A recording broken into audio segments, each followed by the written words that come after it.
I can honestly say I enjoyed all of it. I have taught students from kindergarten through people in their 80s in adult education, and I've enjoyed all of it.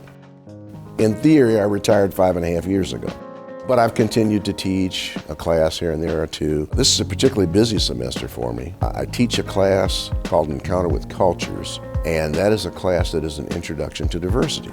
And to me, it's a very important class, particularly for students at Hope, because many have not had a lot of exposure to diversity.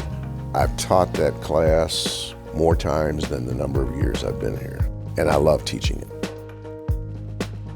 When politicians are closing down DEI programs, even telling colleges what they can and can't teach, or they'll lose their state monies, what can you or can't you teach about LGBTQ? What can and can't you teach about gender? Those things right now are kind of like being held hostage. I lived through the 50s and 60s. We're on the edge of going backwards right now. There's no question about it.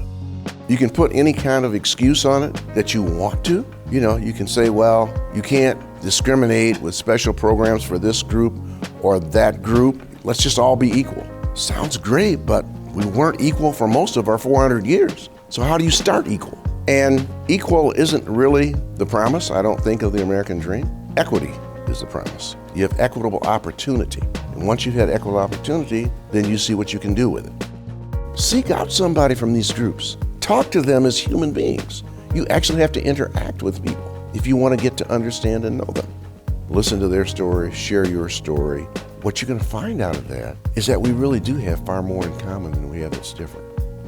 Spend less time looking for the loudest voices and spend more time with the people who worked day by day, who got more done. Don't forget the women. If you do not pursue an understanding of the role of African American women, you will never understand the African American story, because it was the African American women who kept the stories alive through all the years of slavery, kept the family alive, not intact in the traditional ways that we think of, because families were intentionally broken apart.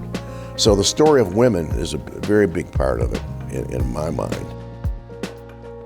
Hope College and the Holland community have a great relationship. Most places where a college campus is even near downtown, let alone in downtown, there's fighting constantly. They don't like each other. They actually hold disdain for each other. That's not true. Hope works very closely with the city works very closely with Hope. I can't attend all the things that I would like to attend.